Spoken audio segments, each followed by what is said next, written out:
Coming up on Mountain News this morning, as coronavirus cancellations continue, more local festivals are opting to skip over 2020. And we talked with one Lawrence County teenager who has his eyes set on becoming a household name in the world of acting. Dedicated to Eastern and Southern Kentucky, this is WYMT Mountain News This Morning.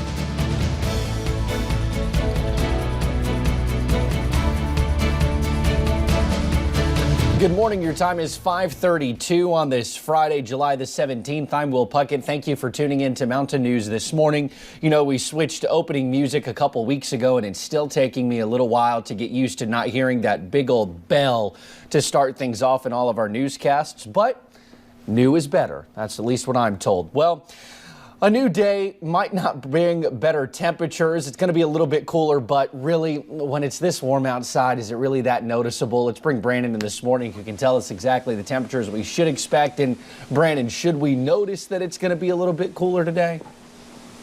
No, it's not gonna feel any different. Basically, it might feel just a little bit cooler, but in the grand scheme of things, when your dew points are as high as they are today, you're not even going to notice it really, even though the air temperature is a little bit lower. What you're going to notice this morning, especially if you live up in the northeastern Kentucky, is these clusters of showers and storms that are pumping. I'm going to zoom in a little bit there. So we got some coming into western Rowan County. We also have some going from Carter County over through Elliott County, back into northern Johnson County, and then into Lawrence County there. So some thunder boomers that will probably wake some folks up this morning, especially over toward the Ashland, Huntington, and Louisa areas. Once we get a little closer to that, we take a look at our temperatures this morning, and it's just warm. That's all I can say about it. It's just warm. Basically, this is what would be a perfect day if it were daytime highs, but no, not this morning. We're going to get to 88 later today. We're going to continue to see those chances for scattered showers and storms throughout. So overall, just kind of a warmer day, but a little bit cooler as a cold front, relatively speaking, rolls through the region. All the rest of the forecast coming up here in a little bit. Will? All righty, Brandon. Thank you, sir.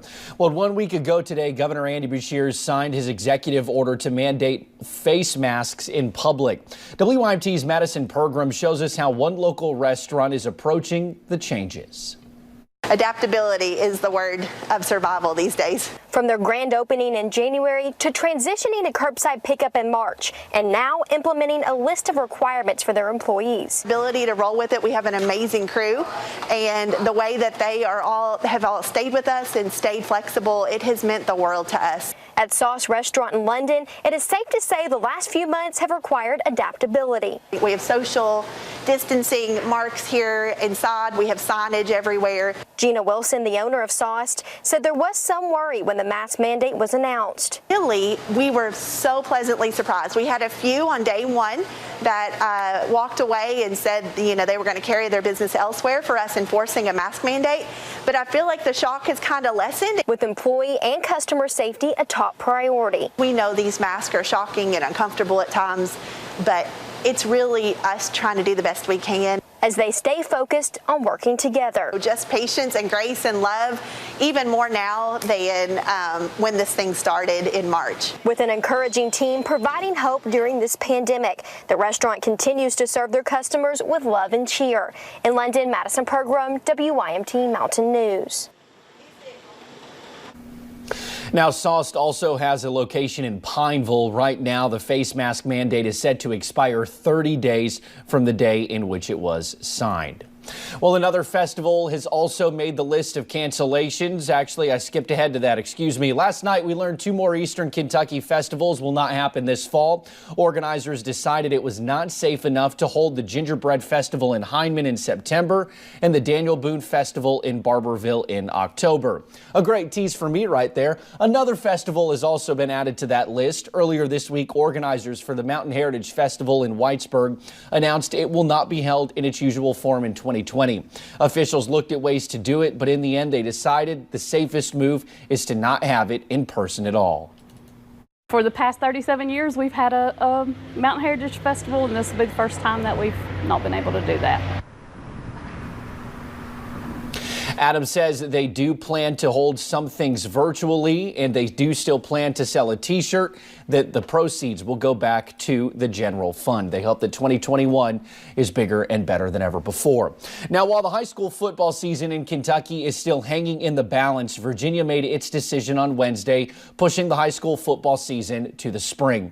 As cases continue to rise in Virginia, Union High School football coach Travis Turner hopes there will be a high school season played at some point for his seniors. Definitely want to have a football season, no matter if it's in the fall or the spring.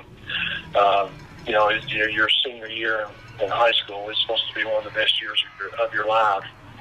And, we want to fulfill that and give kids opportunity to play. Couldn't imagine what it would be like if my senior football season was taken away from me. New Mexico and Washington, D.C. both moved their high school football seasons to the spring as well. Well, 4 NASCAR fans from London attended the biggest sporting event since the pandemic started. Wednesday night, NASCAR held its all-star race at Bristol Motor Speedway in front of nearly 30,000 fans. That facility can seat nearly 160,000 people for a NASCAR race. Ticket sales were done online, so that paper tickets were not passed out. Other guidelines and procedures were put in place, like spacing seats out and designated arrival times for fans to enter. However, fans inside said it was a little bit hard to enforce. Going in, I felt like they had it really more under control. And then it's like once you got through the gate, it was, have at it pretty much. We're heading to the track as we speak. Nick Broughton, his girlfriend, Tyler Crawford, and Matt Hacker said while it was good to be back at the event, it was a little unsettling knowing the pandemic was still going on. They said they were sure to keep their distance, wear masks, and used hand sanitizer.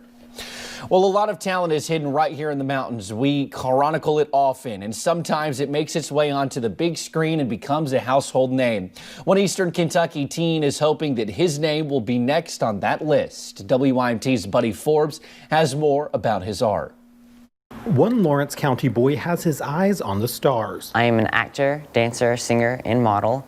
I am 14 years old, and I am originally from Pikeville, but I now live in Blaine. Sean Weston Thacker is a name you may not know yet. It's good to get started in local theater and stuff because it's always a good experience. He spent his early days as a performer at the Mountain Arts Center and other mountain stages. One of my first jobs was Dollywood. I was in a theater play down there for 2 Christmas seasons, Oh Holy Night, and I was the lead in that, and that a main role, and that was a lot of fun. The 14-year-old is now trading Dollywood for Hollywood. But it was a lot of fun having Dolly Parton as your first boss. Appearing on the sets of several projects. DC Stargirl comes out on CW, and I was featured in that, and then Cobra Kai Season 3 on Netflix. Adding credits to his IMDb page before he even enters high school. NBC Council of Dads, and a horror movie that comes out sometime this year, and I can't say, but a Marvel movie and a DC movie.